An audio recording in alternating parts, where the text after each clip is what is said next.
Herald. Most all of you, I believe, should have received a flyer with information on that. I'd encourage you to come, attend, be a part of some of the rich heritage of our city, and enjoy a great night of history and as well as some great music. We also are honored this year to have the Salem Senators on stage. They are currently 60-man chorus. They've competed on the international stage. We have an international medaling quartet Flipside who will be on our show this year. So we have some very quality talent.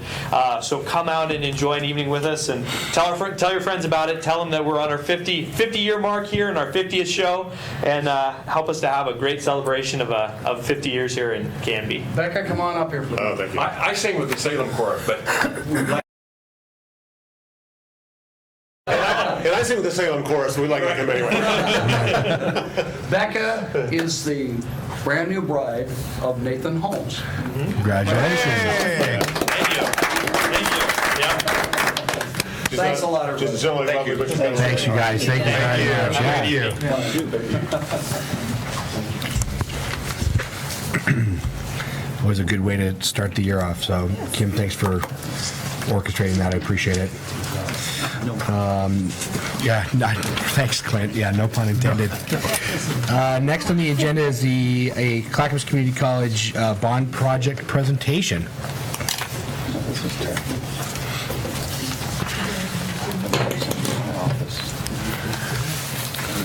Good evening. I'm Richard Othis, and I represent the Canby and Molalla areas on the Clackamas Community College Board of Education. Thank you for having us here tonight to give you an update on our bond referendum projects. As you may recall, last November, voters approved a $90 million bond measure to update and expand college classrooms and labs and modernize equipment. The passage of the bond also resulted in CCC receiving $16 million in state matching funds. And our foundation will launch the President's Challenge to raise an additional $5 million to supplement the bond.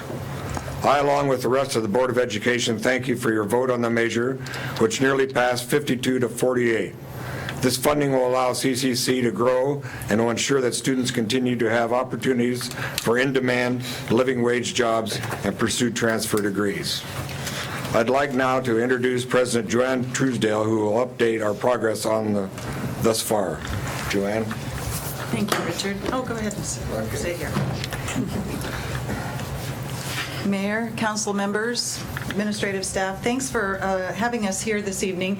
It's really hard to follow singing, and I can't carry a tune. So, but I will. Jerry Herman of the new. Of the Oregon Minstrels actually has a role on a citizens oversight committee that we have. So he plays multiple roles in our community, and we're really happy to have him. In your packet or at your dais and then back for the audience, there are 3 pieces of paper. These are also posted on our website in Bond Info for citizens who may be watching via television there at Bond Info.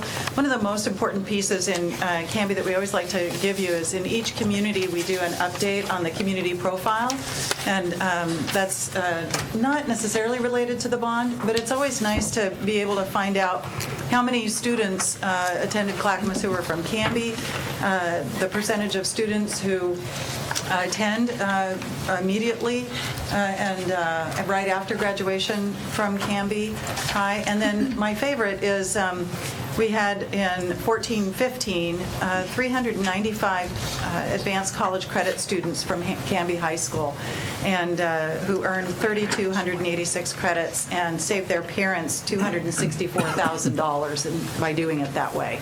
And so we're happy to continue that partnership.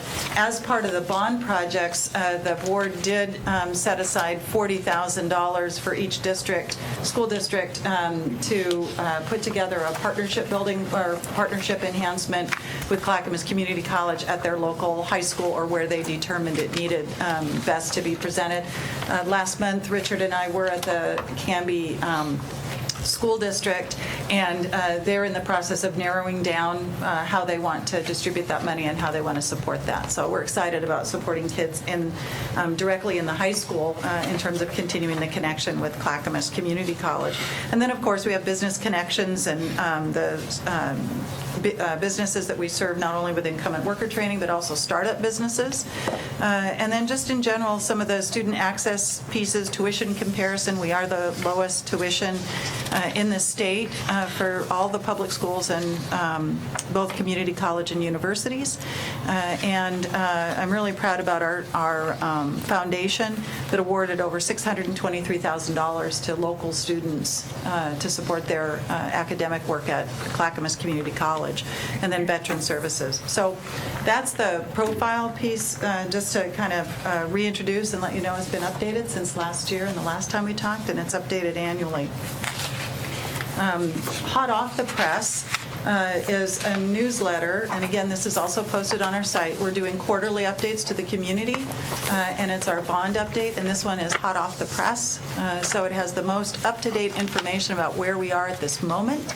Also on the bond info website, we have, as citizen oversight committees meet and discuss, as we go out for RFPs, as we are doing any kind of meeting work around the bond projects, all of that is also posted at our bond information website. As soon as we begin construction, we are planning to set up some webcams so that people can immediately check in and see the progress and ask questions, or in the event they don't see progress, they can ask questions too. But we're on time, on schedule, on budget. In your packet as well is a PowerPoint presentation, and I wanted to just make sure that you knew, I love this piece because it actually presents it in color on our master plan. I think some of the things in the Oregon City, so our focus, I'll give you a brief overview of each of our campuses. We have 3 campuses, one in Wilsonville, one near the Clackamas Town Center at Harmony, and then our largest campus is the Oregon City campus. And we've been right now focused on master planning for both the Oregon City campus and the Harmony campus because they involve actual physical building and rebuilding projects. And our master plan was approved by the Board of Education. It's been submitted to the Oregon City.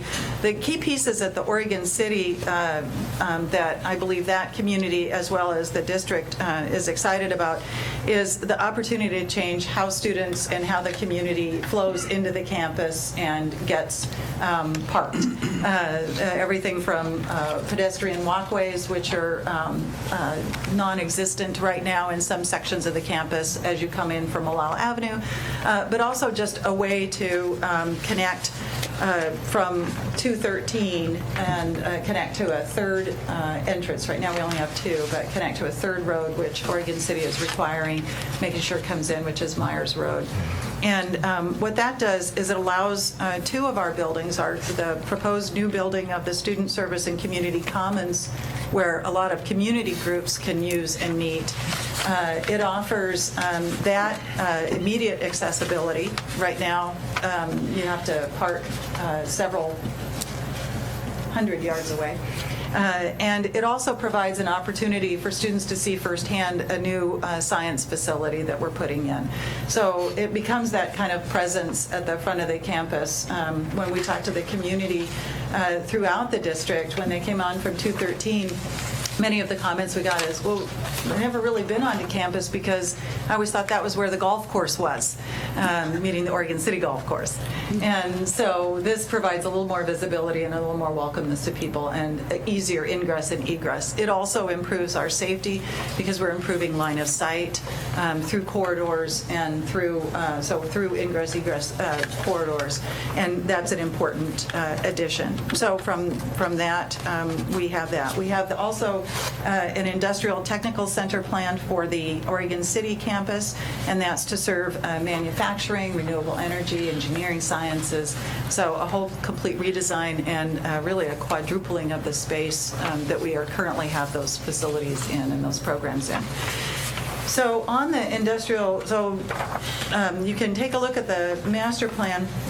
Some of the concepts and that we heard from the community through the Oversight Committee, as well as students and our staff, as well as some of the architects that were assisting us, is we really wanted to make sure, and the board wanted to make sure that we had solid site selection criteria, especially on the master plan. Okay, where are we? How do we decide where we want these facilities, these new buildings? And so what we did was to come up with those principles and to highlight, again, for the public that's watching, relationship to the campus core for classrooms, and certainly for how we engineer the campus from an infrastructure component piece to save funds and to use funds wisely.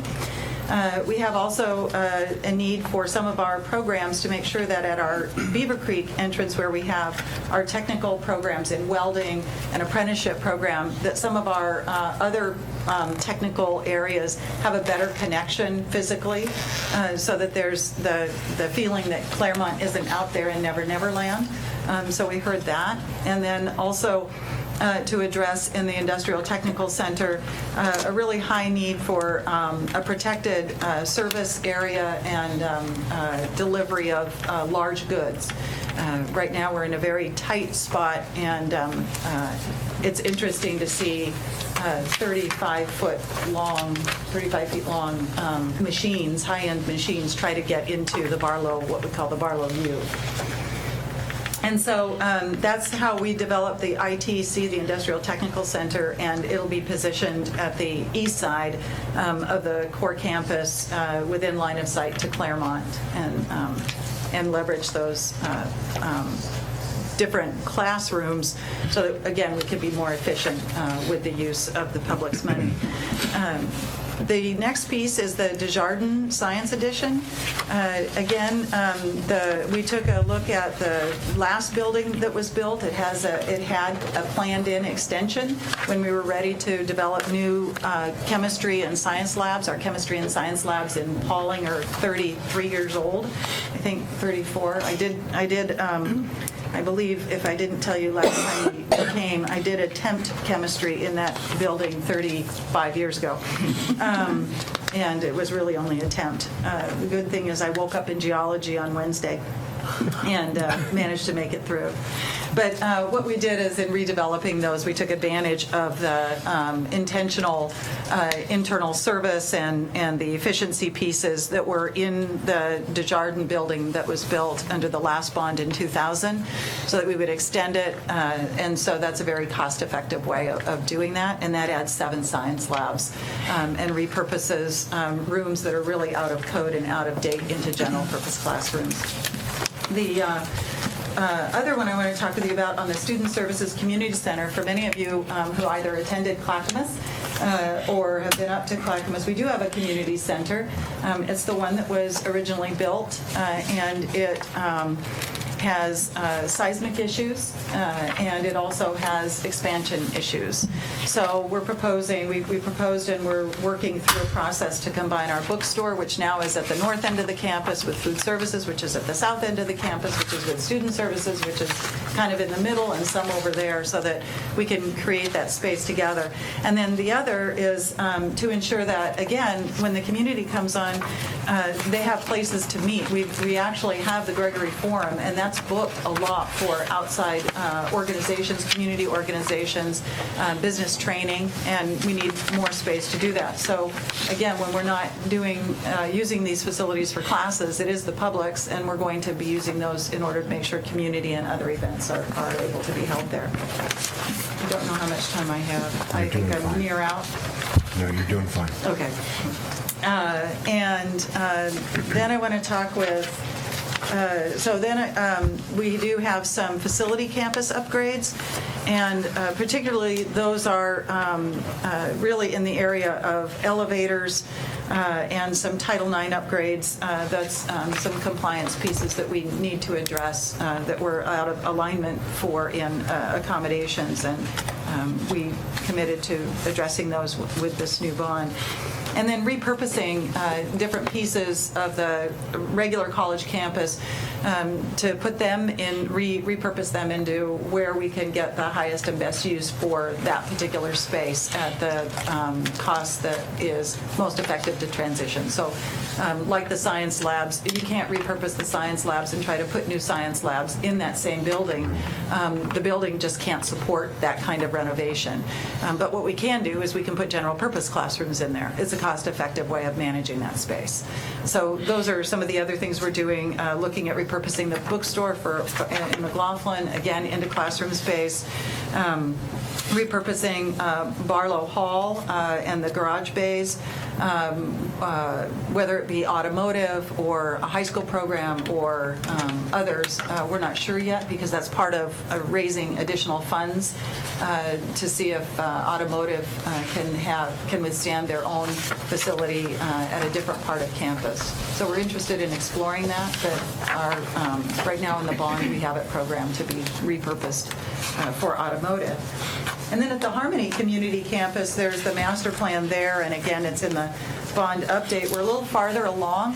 We have the two projects that are starting first. Harmony is one, and the Industrial Technical Center, and that's the primary driver on that is the $16 million we received in match from the state. 8 of it goes to the Harmony campus, 8 of it goes to the building on the ITC, Industrial Technical Center. And so again, using some principles around safety and visibility on the campus and cost effectiveness in use. And just some of the pieces that we're exploring is ensuring, we're talking with the North Clackamas Fire District. They might be putting their administrative building on that site with us. That is great. We do have emergency management services as part of our educational program. So having them there provides our students with an opportunity to be involved in emergency management services beyond firefighting. And so that's really great. And it's a nice partnership because our students can also access the training and the exposure to the Sheriff's Sheriff's campus right across the way on Sunnyside and Harmony. The project timelines are there for Harmony. Really what we have done is we've started the Harmony Community Campus. Again, first we'll start demolition in spring. Someone was talking about trailers and modulars a little earlier. I heard that. We did have the last of a modular, not at Harmony, those haven't gone away yet, but there was a modular on the Oregon City campus, and that has been taken out. So we're happy about that because the Industrial Technical Center will be starting there. We're phasing them. So what we're doing is we've started with Harmony. We're going through the Harmony process first. As soon as we have, which we do now, have the kickoff date solidified, we've done architectural selection for the Industrial Technical Center. We're going now out for the RFP for the Desjardins. Then we go out for the RFP for the Student and Services and Community Commons, so they'll all be flowing. We did a bond sale last year of half of the proceeds, and we'll probably be doing the next bond sale within the next 18 months. Great. Any questions? No, just a comment from, I think, probably from a few of us up here, in that I appreciate the update. It's great to know what's going on. I mean, that's a big bond measure, and it's great to see and have the update so we know what is going on out there. And having utilized the business center, and I think I was there for one of the meetings where you're talking about some of the equipment that you're wanting to bring into on the technical side of things, and yeah, it requires some new buildings and some new space, and so it's exciting to hear and see that we're kind of pushing that envelope for this area. So thank you for the update and for doing that. Either President Truesdale, a couple of things. I appreciate you staying on the job for as long as you have. One of the problems that I've seen around the state, at least, and maybe around the country, is the cycling through of college presidents, and both in the administration and on the board. We have long-serving people that I think it makes a difference. Certainly you travel, and one of the more respected citizens of Canby here. I would like you, I know probably people like Robert Bitter and the Workforce Investment Council, it's their job to coordinate between the work needs and what's on your campus. But I want the big cheese to know as well that we're going to be having at least 200 new jobs come online out at our industrial park. And I want you to keep an eye on there, not just in the Beaver Creek facility. Absolutely. You were very fleet of feet with our needs out at JV Northwest when they could not turn around specialized welders fast enough on your campus that you began the instruction here in Canby, Correct. teaching only the craft that needed to be made to put in the seams to make the all-important beer containers that drive the Oregon economy as we know and love it. So keep an eye on Canby and our future needs, because in the next year we're going to be turning on a couple of new industries that are going to have, in some cases, exotic needs, and we're going to need a workforce for it. Thank you.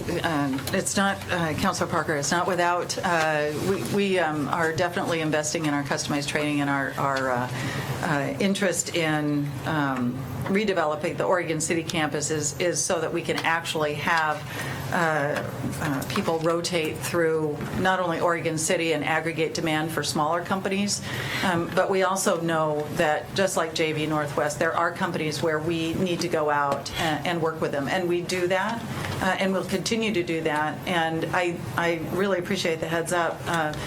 The part that we are committed to very clearly and specifically, not only through board member Othas, but also just my own philosophical bent, is being available in the community to provide and deliver coursework in the community. That's why our high school partnerships are so important. That's why our business partnerships are so important, and things like JV Northwest. So when we couldn't get everybody up there, our faculty member came down here, and that's normal and appropriate. Sometimes aggregating demand makes sense elsewhere if you need high-tech equipment. Sometimes it's on site. We do not want our beer industry in Oregon to suffer, so I appreciate your patriotism. I will say, I just want to highlight something which is about workforce, but it's also kind of engaging high school students. This fall, we developed a partnership with World of Speed Museum in Wilsonville, right? And we started with a faculty member at the college campus going out to the World of Speed and having high school students from the Wilsonville Tech area of study coming out and doing some automotive. Since the fall, so right now it's winter, we've added Tualatin, Sherwood, Canby, with some students, and North Marion to that mix. And so being out where people can access us is a fundamental philosophy. There are some things that we've got to have people come to us for, but that's not, we're not going to hole ourselves up in Oregon City. Thank you. Thank you for your time. And I will be in my 10th, I am entering my 10th year now. Thank you. I'm happy to be here, and thank you for your hospitality. Thank you. Communications. Well, I would like to report that the city of Canby was recognized as the 14th safest city in Oregon due to its commitment to safety and security of its residents based on 2014 crime statistics by SafeWise, which is a national organization that tracks this information. We had hoped to make the top 10, and I spoke with the chief, and he's committed to getting us up a little bit more next year. Although we didn't start really well on the first of the year. We'll get better. That was actually just outside the city. We're really proud of the work that our public safety agencies do to protect and serve our community. Indeed. Great. That's all I have. All right, perfect.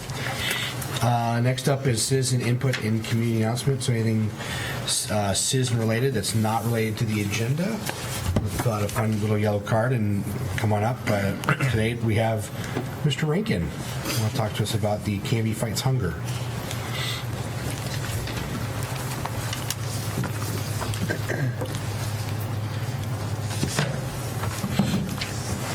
Good evening. How are you?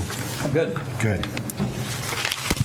I'm Dave Rankin, and I represent JustServe.org, which is a web-based registry of organizations that need volunteers.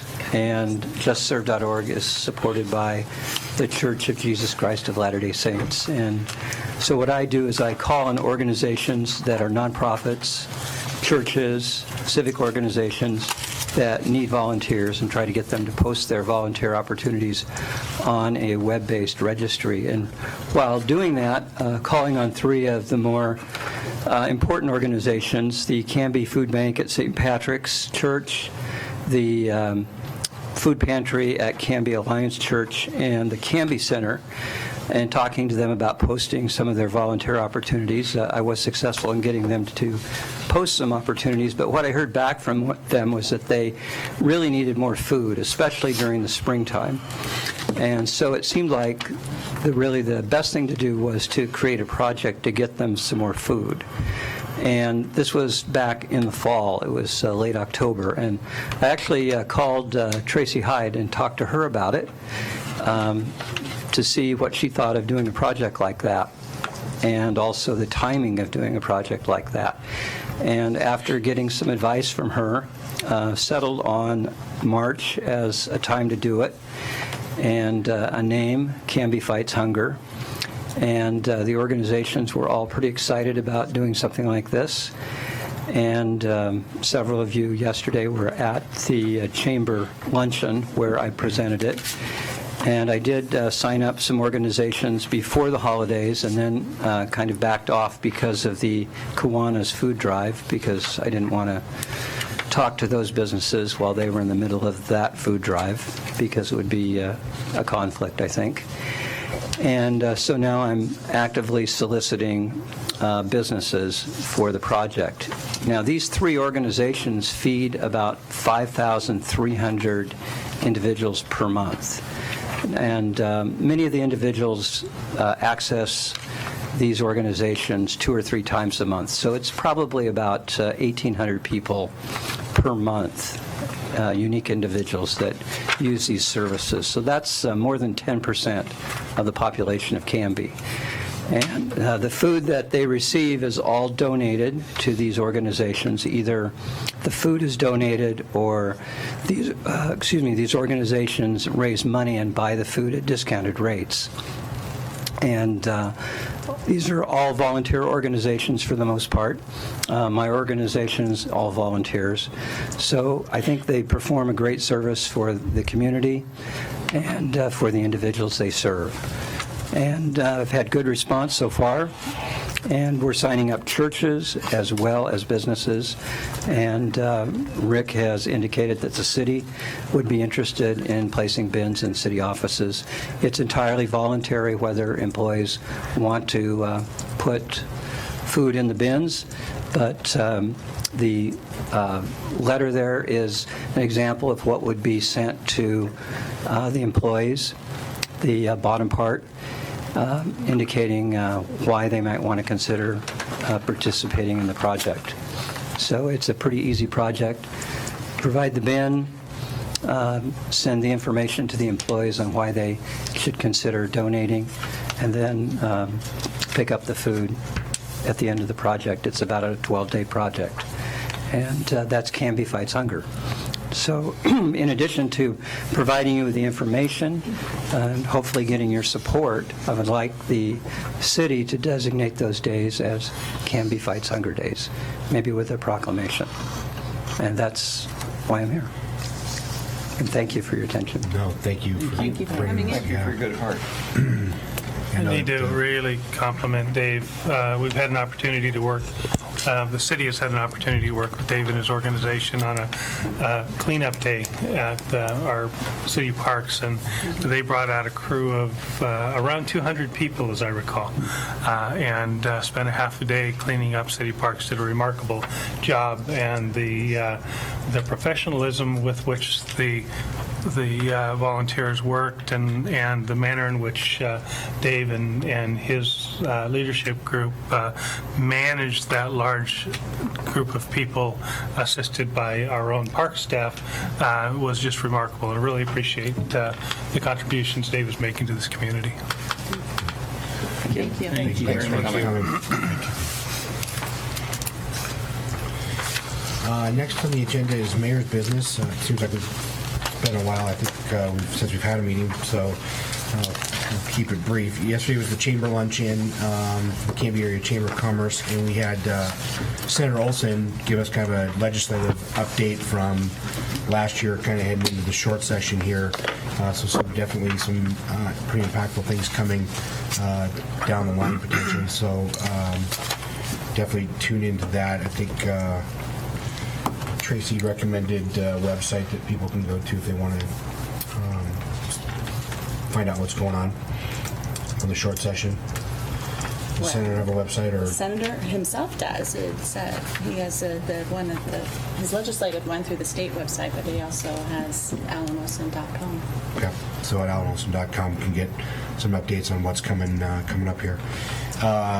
For us up here, we're making just a quick liaison change. We're changing the Traffic Safety Committee liaison from Councilor Hensley to Councilor Coleman. So that'll be probably effective here in February. They came with their first meeting coming up. We'll both go to the one this Friday. Sure. Yeah, the one on Monday was postponed due to Ice. Storm 2016. We just thought maybe that the Traffic Safety Commission should, practice safe traffic and stay home. It was probably smart that they did. So we did. Yeah, I won't be able to attend that Friday meeting, but I do have an appointment with Mr. Backstrom tomorrow morning to go over some issues relating to Friday's agenda, so we should be able to address anything that I need to cover in advance. Oh, good. Thank you for that. Perfect. On the Clackamas Coordinating Committee front, our first meeting of the year is tomorrow evening, so nothing really to report on that. The Area Commission on Transportation Regional Act that I'm a part of, we have our, and Julie, our CAT director, is a part of as well. We have our marching orders on what we need to read and have ready to go for state transportation improvement plan projects that are coming up that we will be designating $11 million for out of the want of roughly $35 million, I think, is in projects. So we should get a whole lot done with that money. So we'll see how that goes. So that's all that I have right now. We'll start over here with Councilor Rocha. Thank you, Mr. Mayor. On the library board front, the last couple meetings, they've had quite the agenda. There's been a lot on it. Pretty impressive. Just a few items they're working on is a volunteer handbook, filtered internet for the new library, an update to the fines and fee structure, library cards for minors, creating a Canby Public Library internal value statement, reviewing the revised statutes and assessing how Canby meets them, a strategic plan, and a library policy manual. And Dave had quite the agenda, which is great. Yeah, it takes some time to complete, but it looks like Irene's come in and is really pushing to look in all areas of the library. So that's been really nice to watch. On the fire board front, the big news obviously is the ISO insurance ratings changes, and I'm glad Chief Davis is here because I will not do it justice if I try and explain it. So if Chief would come up and explain it.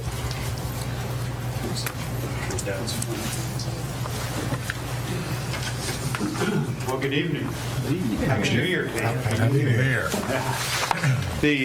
I have some very good news. Back about a year ago, the fire district took on upgrading or looking at our ISO rating throughout the fire district, including the city. We've been working very hard and let me state too that this is truly a community rating. And it takes a lot of different agencies to make this happen other than just the fire district. As you're aware, the fire district was a class 5 within the city in hydrant areas where fire hydrants are located, and a class 8, B, and 10 in the rural areas. We received the official report, which you have a copy of, that inside the city, now the city's rated as a class 2, and that would be anybody that's within 5 miles of the fire station or 1,000 feet from a fire hydrant, which most of the city is. So that's going from a class 5 down to a class 2 rating for the Insurance Standards Office, which helps set insurance rates if insurance companies choose to use them.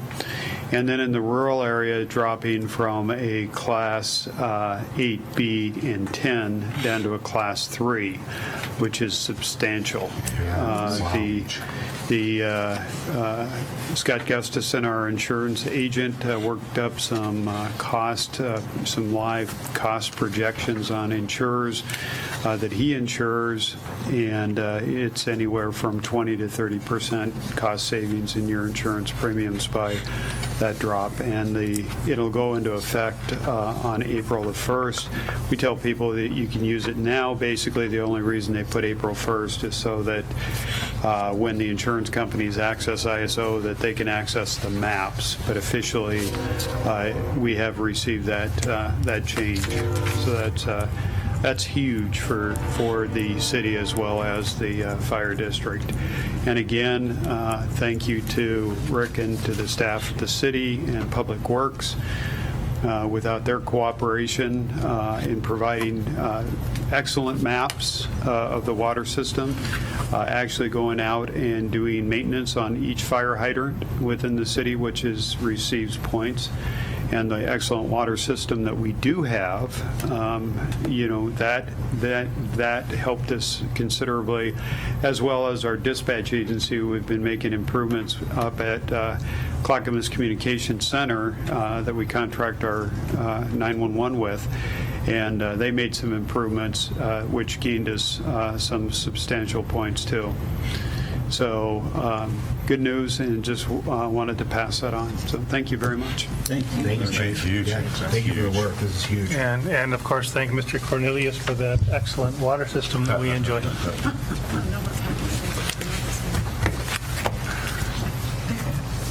Chief, you had passed out You got a couple this extra as packets? some packets Or as well. form? Did you want? Well, we had two packets, and that's just the ISO report. Okay. And then that's the official notification letter from ISO. Okay. Oh, gotcha. Okay. Okay. Did you? You guys want some light reading? Go ahead. Maybe we give these to Rick. To our official records keeper. Well, thank you, Chief, for that. That's That's wonderful. It's a good deal.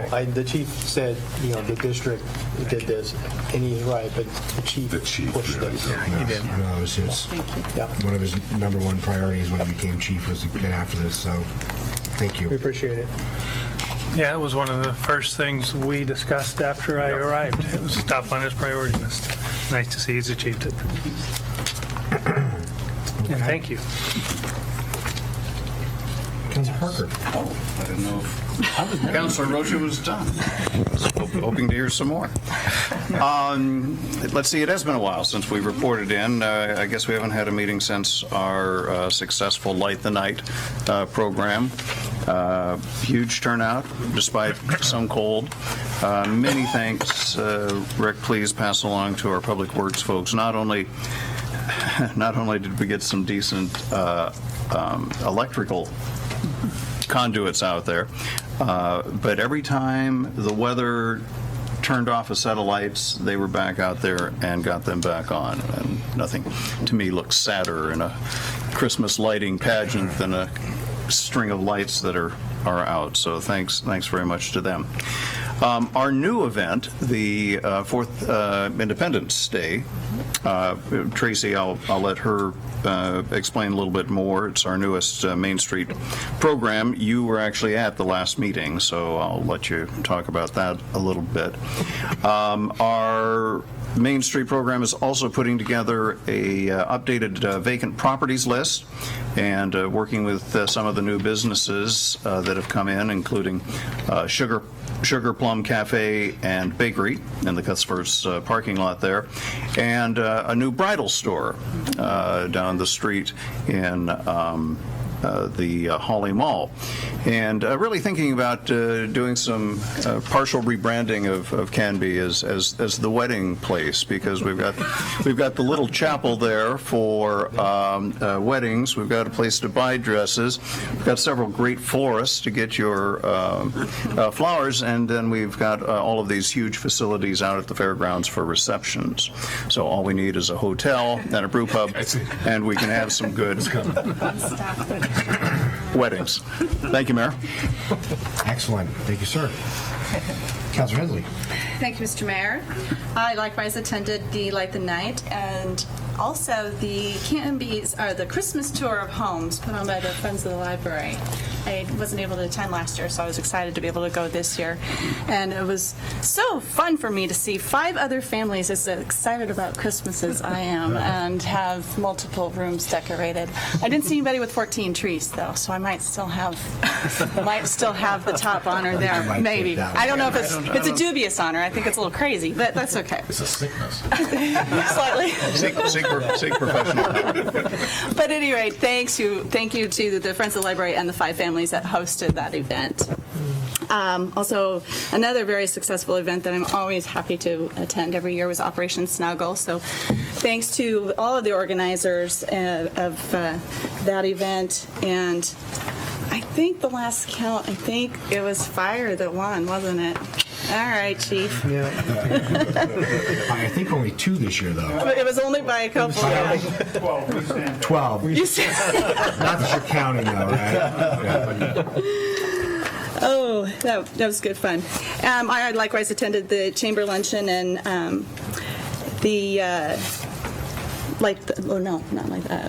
Canby's Independence Day celebration. I have to try to remember to not call it General Canby Day. That and the big night out. We've been planning both of those events. The meetings have been really very good conversation, a lot of good ideas, and the planning is still moving forward. We're having a slight change of parade route. That'll be probably posted fairly soon. And we're having an entertainment committee meeting this week, so planning is still going forward. The Traffic Safety Commission, we mentioned the Monday meeting has been moved to Friday for icy roads, so we will have a more complete report on that the next meeting, as well as C4, as you mentioned. I do want to announce that the Southwest Canby Neighborhood Association is going to have a general meeting on Thursday, January 21st, 7 p.m. at Hope Village. If you'd like to add items to that agenda, you need to contact Jackie Jones, and her email I will print out, and I'm sure that Kim will have it in the notes too. JACQ.Jones@msn.com. And go to the city's website. It's the best way to find out if you live in that neighborhood association. It has kind of a funky boundary, and there is a map on the city website. If you're still confused by that, then maybe send an email to Jackie, and she can help you out with that as well. I've been asked by some folks in town about warming shelters, so I just wanted to kind of make a note for everyone to notice that they do have the warming shelter at Canby Grove Christian Center, and if you want to know when it's open, get a hold of the Canby Center for days and times. With that, I do actually want one more little announcement. Next Tuesday evening at the American Legion, the Taco Tuesday is open to the public. So come down 5:30 to 6:30 and have some tacos. They're $1.50 for a taco. And they're also doing a membership drive, so if you want to know what it is to be a member of the Legion, come down, have some tacos, ask some questions. And yes, I'll be serving tacos that night. We have gravy. No gravy on the tacos, but plenty of salsa and jalapenos if you want them. What were those times? 5:30 to 6:30 Tuesday evening, and use the First Street entrance. And that's this coming Tuesday? Tuesday. Perfect. Yes. Yeah, they have hard tacos, soft tacos, taco salad. I think Cheryl's even making taco soup. So, yeah. And it is fantastic soup, by the way. And with that, I think that concludes my report, Mr. Mayor. And relative to the warming centers, we actually do have a handout on the counter in City Hall for people with an interest, identifying the locations that people can go to. I believe that they're also at the fire department for pickup, and it'll give anybody interested complete information on where the warming centers are and what the operating parameters are. Excellent. Thank you, Rick. It's also posted on the city's webpage. Yes, that's right. Okay. Great. Yeah, that's been with the cold It's been snap very we've been, it's cold, been yes. a big conversation topic on social media front. So thank you for bringing that up, and You bet. thank you for making those resources available so people can know where they need to go if need be. So thank you. Council President Dale. Mr. Mayor, likewise attended the Light the Night celebration, and my thanks to Rick and the Public Works Department. It looked great, and it was wonderful, and everything came on at once. And it was a really, really great night. Thank you. Anyway, I got to see the preview on Wednesday. I treated the Public Works staff who had been working so diligently on it to a beer before we did the preview run, and then we went over, and I didn't get to participate on Friday night, but it was beautiful from what I've seen of it. It was great. Thank you. On the Canby Utility front, I was able to attend their annual Employee Appreciation Dinner. Thank you, Chairman Cornelius, for inviting me. It was a delightful night. But what was really special is to see all the fine men and women of Canby Utility that are just out there every day, keeping the lights on and the water running.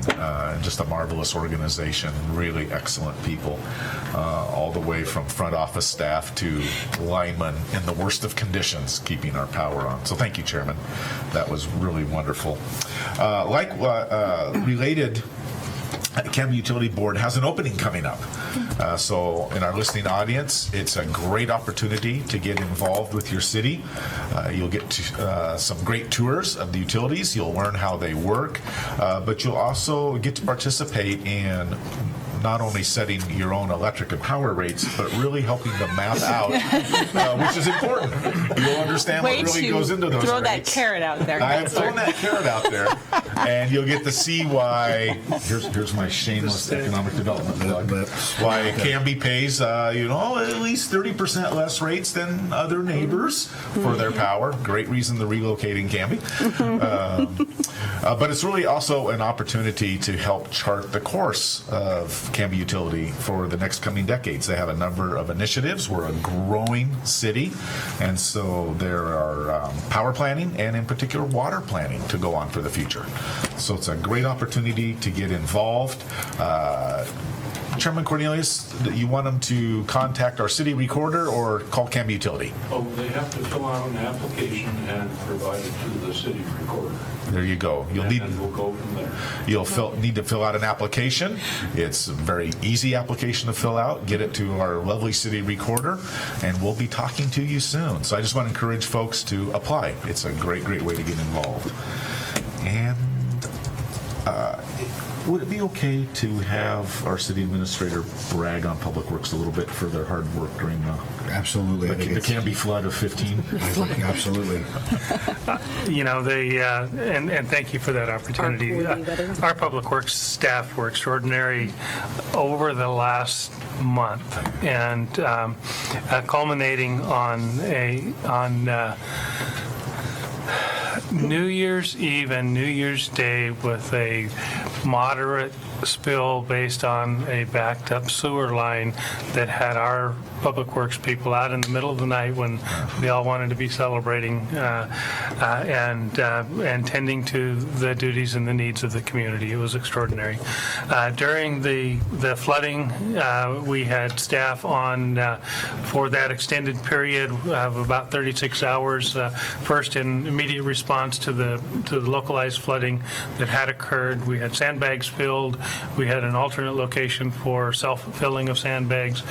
We had staff literally on call for that full 36-hour period when we thought there was a second storm coming in that was going to be equally intense. Once that didn't fully materialize, we released a portion of the staff, but we had coverage around the clock during the most intense period. Our public works staff, just as they always do, are selfless in delivering services to the community. We're really fortunate. Thank you. Thought you bragged very well about them. Yes, have they been- deserve the kudos, for sure. Yeah, it's been a busy month and a half almost, I think. It has been about for them. 6 weeks. Yeah. Thank you, Mr. Mayor. No, thank you for bringing that up. Appreciate it. Councilor Hyde. Thank you, Mr. Mayor. Yes, sir. So I wanted ma'am. to say thank you to David Rankin once again for your coordination of the hunger fighting. And it's impressive how you find a need and you and your group rise to the occasion. So we look forward to involving you in future in the Canby Reading Initiative that the superintendent's working on. So when the mayor and I know more about it, we'll get you and some volunteers involved. How about that? Very good. And Councilor Rocha gave a great rundown of what's going on in the library board. I'll fill in the gaps of the programming that's going on. Something new is that librarian Peggy and Angelica are going to do a weekly story time. That's the plan this year on CTV 5. So they'll go to the studio and Tony will actually film them. So that will be broadcast into homes that can watch a story time for families that can't actually get to the library. And I know that was done many years ago, but they're resurrecting that idea, which is clever, and I think that'll be useful. The library also put the Canby School District's link on their homepage, so that's a good partnership and outreach. So there's more of that happening lately, as well as with the Reading Initiative, and so I'm excited about that connection. And I noticed on the library's website, too, a new link with a donation form for the new library project. Good, I haven't seen Which it. is really great, yeah. So the Library Foundation has their form. It's a PDF. You can download it. So when you're ready to donate to the new project, it's right there. So good to see that. And then I wanted to give a shout out to Josue Valverde, who is a young millennial who has worked for 3 years at the Canby Public Library on weekends. He's studying computer science at Portland State. He was a great employee for those 3 years. Bilingual, just very approachable. So I wish him the best. He still lives in Canby, I think. So thanks, Josue, for your service to the library. Hannah Hofer got a grant, about $3,800. There's going to be Latino Americans programming in January and February. I think the grant was about, did I say $3,800? I already said that. But that's pretty impressive, and it's pretty substantial. There's literature out about it. And so good job bringing that to Canby in the next 2 months. And then one bit of programming next week is kind of a difficult topic, but important. It's called Talking About Dying, and that's on January 12th at 6:30. Apparently, it's a statewide initiative by the Oregon Humanities Association, so they're bringing this kind of talk about death and dying across various communities in Oregon this year, and we're on the schedule for that. So interesting, and I'm glad we're broaching that subject. Just a couple things about the school district. They're looking for a budget committee person, actually 2 peoples. There's 2 openings there, so if anybody's interested or you know anybody who might be, it's a 3-year term, applied by January 25th. And the CARE Award, it's like the Teacher of the Month Award, went to Adam Gingrich. He's a 5th grade teacher at Eccles for his innovative experiential teaching. And I know him personally. My daughter's in 5th grade, though she doesn't have him, but everybody loves Mr. Gingrich. He's fun. And he's got this big furry bear winter hat that he wears around. He's a fun guy, and the kids all love him. So yay, Mr. Gingrich. And then Superintendent Goodall spoke about a biliteracy grant recently. I'm going to read this. Recently awarded to the district for the purpose of expanding the dual language immersion program. As a result of the grant, future graduating seniors may earn a Seal of Biliteracy. The Seal of Biliteracy is an award given in recognition of students who have studied and attained proficiency in 2 or more languages by high school graduation. So that will actually be on their diploma, their high school diploma, and he's very proud of that. He wants the students to actually get some recognition for all the hard work they've put in if they've achieved that fluency. So great work for him getting that for Canby students. And then the Canby Adult Center, there's a free tax prep service actually that's going to be starting January 22nd, Fridays through tax season. Apparently it's for people of all ages, though mostly it's senior citizens that take advantage of it, and that'll be there in their center. So that's a great service for those that need that help. And then they had a great volunteer recognition day in December, really well attended. They have loads of volunteers, and I think it's a great place to be, the Canby Adult Center. It's fun to be there, fun to volunteer there. Otherwise, yeah, there's a lot of social events in Canby in December. I saw a lot of you at various things. Operation Snuggle and Light Up the Night was fun. I was in the parade for the first time with Eccles. We had a float and we walked along, and that was fun. And the Friends of the Library home tour was a good time, well attended. And the Kiwanis Food Drive, their numbers in the end, 405 Canby families were served, plus 1,100 gifts to children. I helped out a tiny bit this year as a member, but there are volunteers that put in hours that week. I mean, many hours. So hats off to those Kawinians for all their hard work there. And my kids and I had fun. We did the cat open house in mid-December for patrons or for riders. We weren't exactly riders. We were kind of guests, but it was super fun to go around town and see the lights and get some great cookies at Canby Area Transit. So that was a lot of fun. I'm glad we did that. And I guess I wanted to say also thanks to Daniel Stearns, who's going to be leaving the Budget Committee, right? So I don't know how many years he's served, but a couple of years anyway. So I'm always pleased when citizens heed the call and serve on these committees of ours. So thanks, Daniel Stearns. And that's all I've got. Thank you. Thank you, Councilor Coleman. Mr. Mayor, I also attended the first Friday festivities. It was a lot of fun. Beautiful job in the park by Public Works and the city manager, and also along First Avenue with the lighting, and it's a great turnout. Everyone had a great time. Attended the Canby Library Show of Homes, and that was a lot of fun as well. Always get some good ideas there.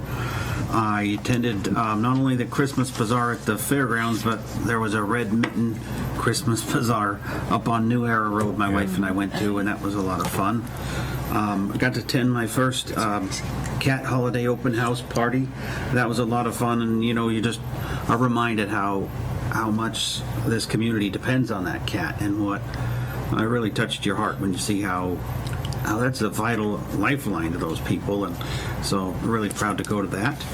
I attended 2 Planning Commission meetings, one on the 14th, one on the 28th of December. The first one, they approved a minor land partition for a parcel on South Redwood for Peter Hostetler. This is light industrial zoning. And then on the 28th, Pioneer Property made a request, and that was approved for 3 parcels zoned heavy industrial, and that's located on Hazeldale Way. Our next planning meeting is this next Monday, January the 11th. And one exciting piece of news that you may not know is that the laundromat and car wash on Highway 99 down near the Burgerville, which had the fire, not only has it been purchased, but application has been made to the city and to the county for demolition. So that's kind of exciting news. That'll have a fresh start. It's to be announced as to what it will become. But I thought that was good news. I will be attending the traffic safety meeting on Friday. And over the holidays, I got to take a field trip with some of the traffic safety folks, Bob Backstrom and Dick Templeman. We took a trip out to Beaverton just to look at some of the community's traffic calming devices and talking to some of the neighbors as to their effectiveness. And so that was pretty interesting. And then finally, tomorrow I will be attending a Canby Rodeo meeting at the fairgrounds, and I'd just like to send our condolences to the Robert Traverso family. Bob was a very successful businessman in this community. He owned Parker Paving, Canby Sand and Gravel, Molalla Sand and Gravel, Molalla Quarry, River Island, and the list goes on and on. And I got to know him a little bit. He was a president of the Canby Rodeo for a time. Was real active with the 4-H, just a real community-minded fellow, and so our thoughts and prayers are with him and his family, and that's all I have, Mr. Mayor. Thank you, Clint. Okay, thank you, everyone. We'll move into the consent agenda. Mr. Mayor, I move to adopt the minutes of the December 2nd, 2015 City Council regular meeting, the appointment of Eric Humphreys to the City Budget Committee for a term to expire on June 30th, 2017, the appointment of Kathleen Kelso to the City Budget Committee for a term to expire on June 30th, 2018, excuse me, and a change of ownership liquor license for 76 Food Mart of Canby. Second? Motion's been made by Council President Dale and seconded by Council Hensley to approve the consent agenda, which includes the minutes of the December 2nd, 2015 City Council regular meeting, appointment of Eric Humphreys to the City Budget Committee for a term to expire on June 30th, 2017, appointment of Kathleen Kelso to the City Budget Committee for a term to expire on June 30th, 2018, and a change of ownership liquor license for 76 Food Mart of Canby. All those in favor? Aye. Anyone opposed? Aye. All right. Since Tim made the motion, we can count him as a yes. So we'll count that. No. Actually, you can't. He can abstain, I guess, because he's coughing. Tracy's right. Make that a 5-0 on the consent agenda. Moving into resolutions and ordinances. Kim. First item you have is Resolution 1229. This is adopting Canby Area Transit's 2016 ADA Plan, Americans with Disabilities ADA Plan, and repealing Resolutions 1081, 1152, and 1186. Thank you. Hi, Julie. Hi. Because most of you know that because we're federally funded public transit service, we're required to keep an updated ADA plan document for all of our public transit services. The 2016 version of the plan, which is in your packet, has been reviewed by staff and also by the ODOT Rail and Public Transit Division for accuracy and compliance. There are only a few changes from the plan that was adopted in April of 2014. In the new plan, we've updated the name of the fixed route service so that all of the references to the orange line have been changed to the 99. And the appendices include a current application for dial-a-ride service and a current Route 99 schedule and updated maps of the service area. Probably the most noticeable change is that the plan is formatted differently. This version has an index and a cover page, and it resembles the recently approved Title VI and Limited English Proficiency Plan that was approved just a short time ago. In the description of services section, there were updates to the population and demographics information, numbers and statistics. And the public participation sections were expanded to include recent activities and references to the Title VI and Limited English Proficiency Plan. And then there were a few minor edits and wording changes just for clarification. Great. Any questions for Julie at all? No. Slight one. Just, the resolutions that we're repealing, these three, those are from previous years? Yes, they're just older versions of the same document, basically. Okay. I think we're going to continue to do that to make it more clean so we know which ones are. Yeah. Seeing the right side of the heads nodding in unison over here. Thank you, Julie. Appreciate that. It's kind of just the annual cleanup of verbiage and whatnot, correct? Yes, and it's actually taking it, as Julie indicated, a step further and not simply doing amendments, but actually adopting a clean new document. Perfect. Great. Thank you.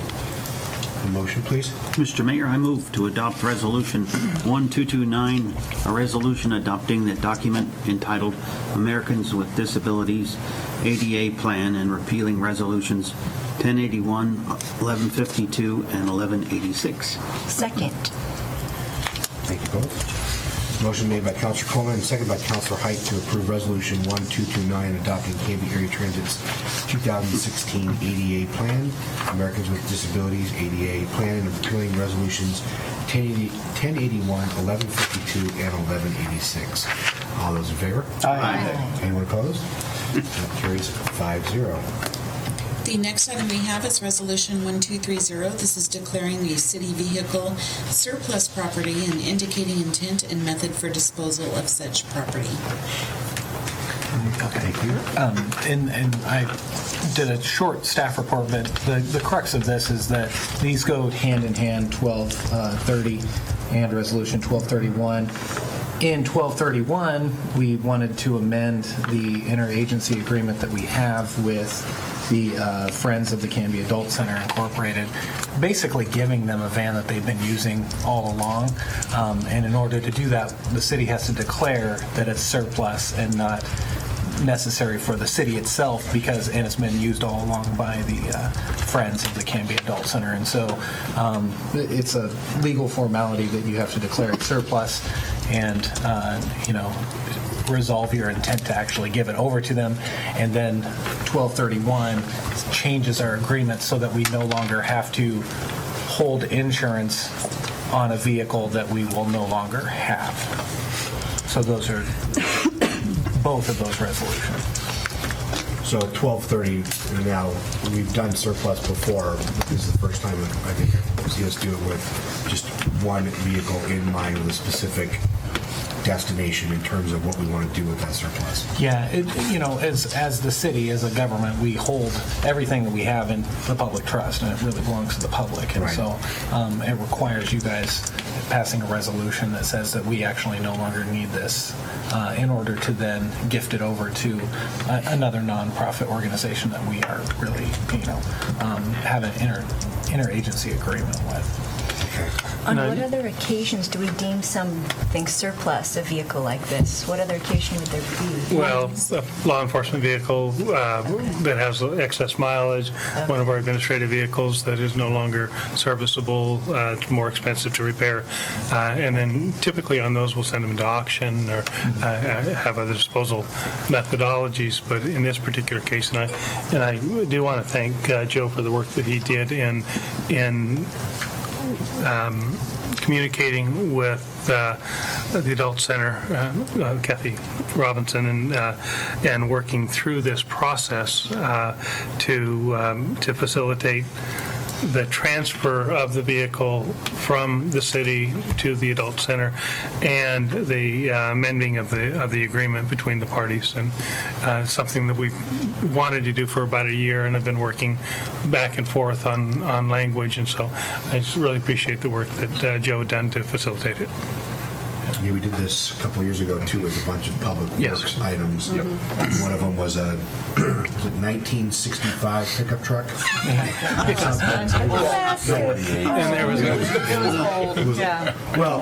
It was old, but the only reason that we decided to move on and part ways with it was because there were no seatbelts. It was highly unsafe. But with that being said, our two city mechanics they do amazing work down there in keeping our fleet rolling. And if we can keep a truck together without duct tape and super glue, Are we sure duct tape and super glue weren't involved? I'm going to give them the benefit of the doubt on that one. But that, just a testament to their work, but that's kind of what, those things sometimes they have a life and we just need to say goodbye. Yeah. So no. So thank you, Joe, for this. So we'll take 1230 first and take a motion, please. Mr. Mayor, I move we adopt Resolution 1230, adopt a resolution declaring city vehicle as surplus property and indicating intent and method for disposal of such property. Second. Motion has been made by Councilor Hensley and seconded by Councilor Rocha to approve adopt Resolution 1230, a resolution declaring city vehicle as surplus property and indicating intent and method for disposal of such property. All those in favor? Aye. Anyone opposed? That one does carry 6-0. Great. 1231. I'll move that we adopt Resolution 1231, amending the interagency agreement between the City of Canby and the Friends of the Canby Adult Center Incorporated. I'll second that one, too.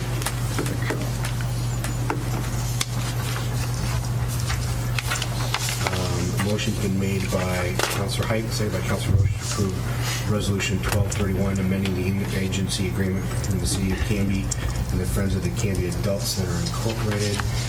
Real quick before I ask for the vote, I had a question regarding, if I understand with this move, it puts it under the responsibility of the Canby Adult Center from insurance and a fuel standpoint.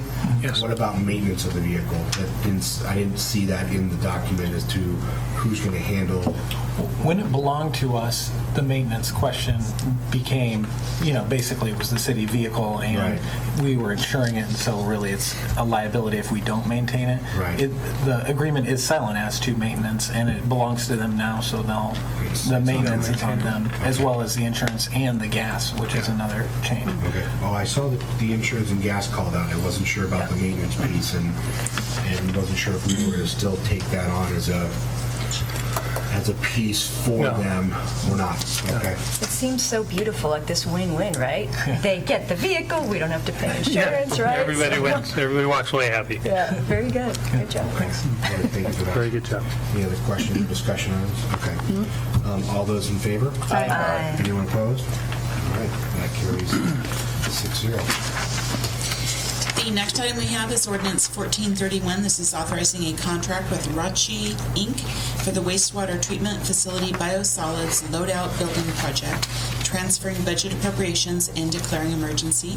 This is before you for second reading. Thank you, Kim. Yes, we had a long discussion about this in our meeting in December. If there are any questions, we'd be happy to respond. No, sir. Not seeing any. Okay. Motion, please.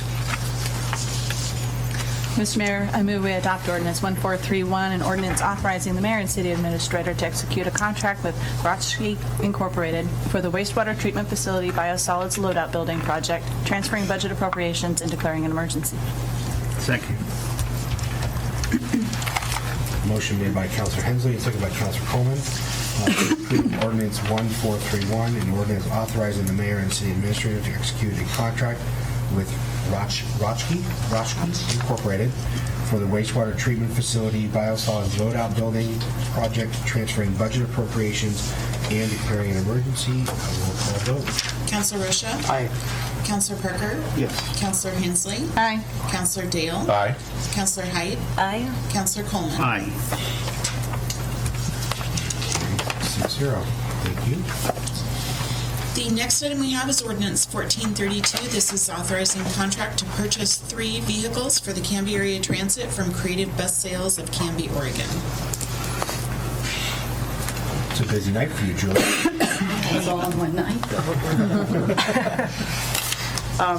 We've been fortunate enough to receive federal grant funds to purchase 3 cutaway vehicles. Buses 1, 6, and 16 were named in the grant applications as the buses that would be replaced with these funds. Buses 1 and 16 have already been sent to auction, and 6 is more than ready to join it.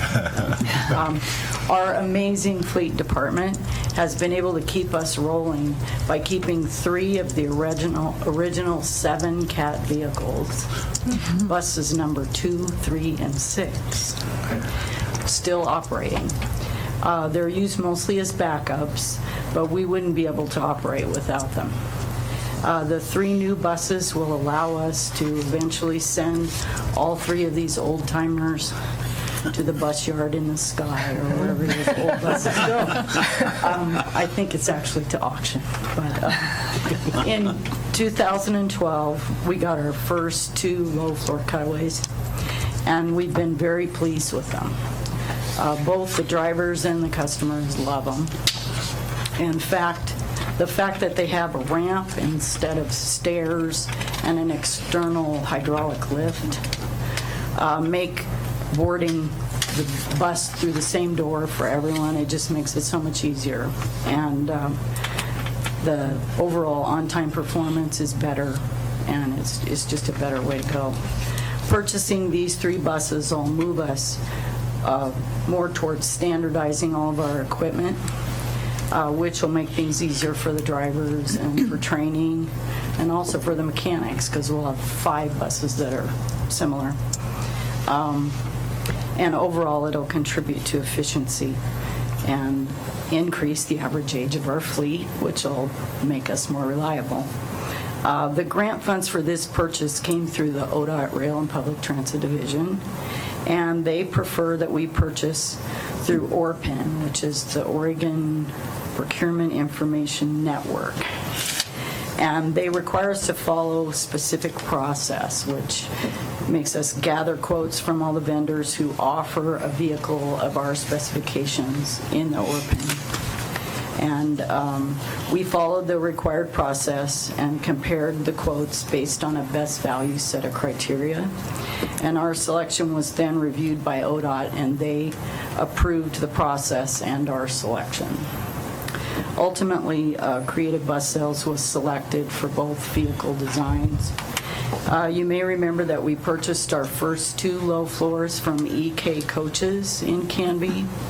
And well, about a year ago, Creative Bus Sales bought EK Coaches. So we'll be working with the same people at the same location on Toll Road as we have been with the buses that we bought in 2012. So we're real familiar with the people and very happy with the service that we've gotten from them. With your approval today, we would order 2 20-passenger, 26-foot, they're called Spirit of Mobility, RBOX. The 26-footers are $132,773 a piece, and then we would order 1 23-foot RBOC for $131,751. The match requirements for the 26-footers is 17%, or $22,639 per bus. And the 5310 grant is a 10.27% match, which is $13,454. And we got an SDF grant from TriMet to cover the match for the 26-footers, but we were able to purchase them for less than we anticipated. We thought that I did some price checking, and I thought they would cost us about $147,000 a piece, and they didn't. They came in way less than that. So that means I asked for too much match in my SDF grant from TriMet. So I asked for permission to use that excess match to pay for the match for the 3rd vehicle. So they've given us permission to do that. So $4,801 of the match for the 23-footer will be covered by a TriMet SDF grant. So the bottom line is we'll have $8,653 that we have to cover for 3 buses. And I put it in the budget that we would probably get about $15,000 for the sale of the 3 old-timers. So if we come anywhere close to that, I don't think we'll have to touch any of our reserves, and we'll get 3 brand-new buses. Wow, Julie, thank you for all that work. Nicely done. That is squeezing water from the ground. You set a standard for all of the departments. Yes. You know, Be able to show up with excess funds. That's a good job. When did the next budget conversation start? This is Julie's typical method of operation. She is just extraordinary in the way she manages her operation, not just her budget, but her operation. And it really is a pleasure watching her work. She does a great job. Thank you. We're very fortunate. Great job, Julie. Thank you. Yeah. Any questions for Julie on this one at all? No, sir, not at all. Very good. All right. Thank you. Mr. Mayor, I move we adopt ordinance 1432, an ordinance authorizing the mayor and city administrator to purchase 3 vehicles for Canby area transit from Creative Bus Sales of Canby, Oregon. Second. Motion made by Councilor Hensley and seconded by Councilor Height to approve Ordinance 1432, an ordinance authorizing the mayor and city administrator to purchase 3 vehicles for Canby area transit from Creative Bus Sales of Canby, Oregon, to come up for second reading on January 20th, 2016. All those in favor? Aye. Anyone opposed? Passes 6-0. Great. No new business on the agenda. City administrator, business and staff report. You know, it's really pretty difficult to follow up on Chief Davis saving all homeowners money, and Julie's getting 3 buses for free. But well, for free with money potentially coming back. But I would like to report that we did get the slab on grade port at our library civic project here the last 2 weeks of December. One moderately dry, semi-wet day and one dry day for the most critical portion of the building that we needed to make sure we had really clean, smooth, finished concrete. So the pours went really well, and we're pleased with where we are. I think we'll see a bit of a delay. We're hoping that the fabricated steel starts showing up as early as Friday, or it could be as late as next week, which is a couple of weeks past what our schedule would have indicated. And we had a kind of a long discussion about schedule and the impacts of schedule today during our meeting with the contractor, and we're working hard to find ways to make up that couple-week period. We are now working and should have by the end of January a final GMP. And we are still right at the $6.9 million number, which was, as you recall, our number was under 7.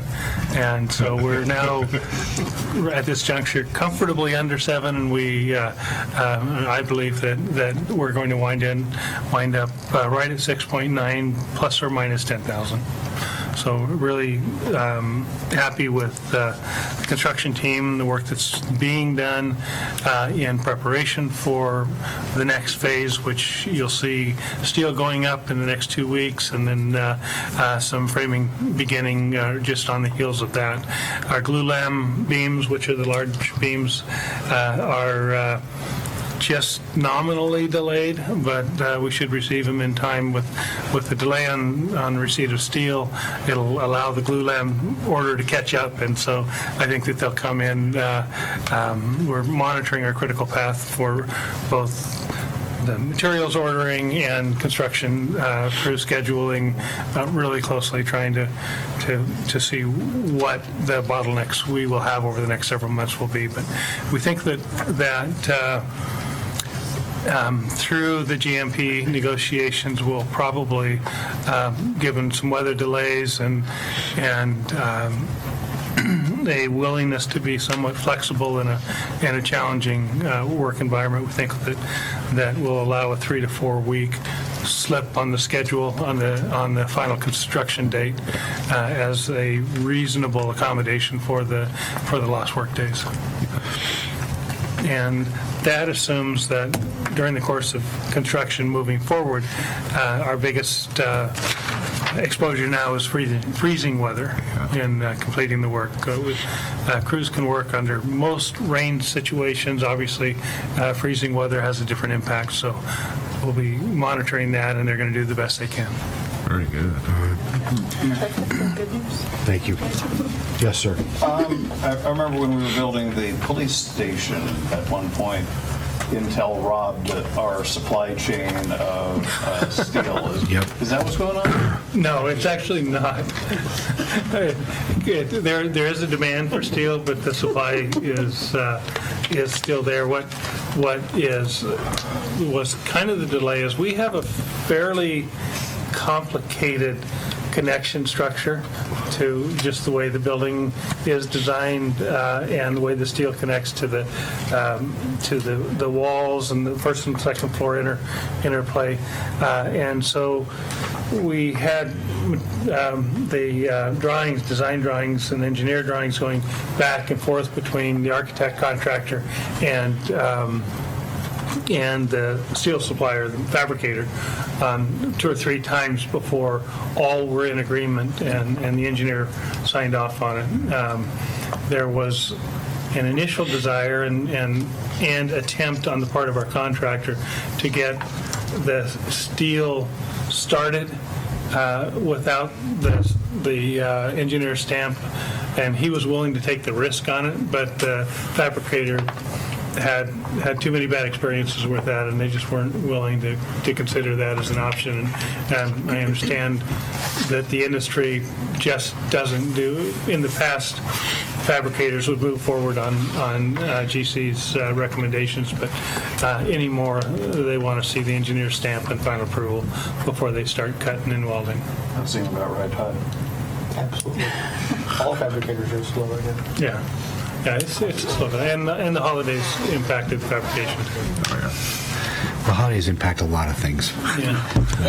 We were hoping to squeeze in just before the holidays to get our drawings to them, because this is a little bit of a slow time for fabricators, but because most of that's going to come on in February or March for the spring summer projects, but it just didn't work that way. Give it our best shot. Well, So thank you for should the see update. steel and framing materials on site by the end of this week or middle of next week. Target is 15th. Great. Thank you, Rick. Second opportunity for citizen input. If anyone wants to provide any, not seeing anyone moving, we'll go into action review. Kim. You have approved the consent agenda. You've adopted resolutions 1229, 1230, and 1231. You've adopted ordinance 1431, and you've approved ordinance 1432 to come up for second reading on January 20th. Great. Thank you. Joe, we have an executive session this evening. We do not. Thank you. Okay. Darn from the left. Okay. Great. Well, that concludes our business this evening. Thank you all very much. It's great to see everyone here. By the sounds of it, some of us maybe should have stayed home. We'll be healthier for the next meeting. And again, I'll take a motion to adjourn. Motion, so moved. Thank you. Anyone want to second that one? Who said that? That was you, Todd? Thank you, sir. All those in favor of adjourning? Aye. Canby, good night.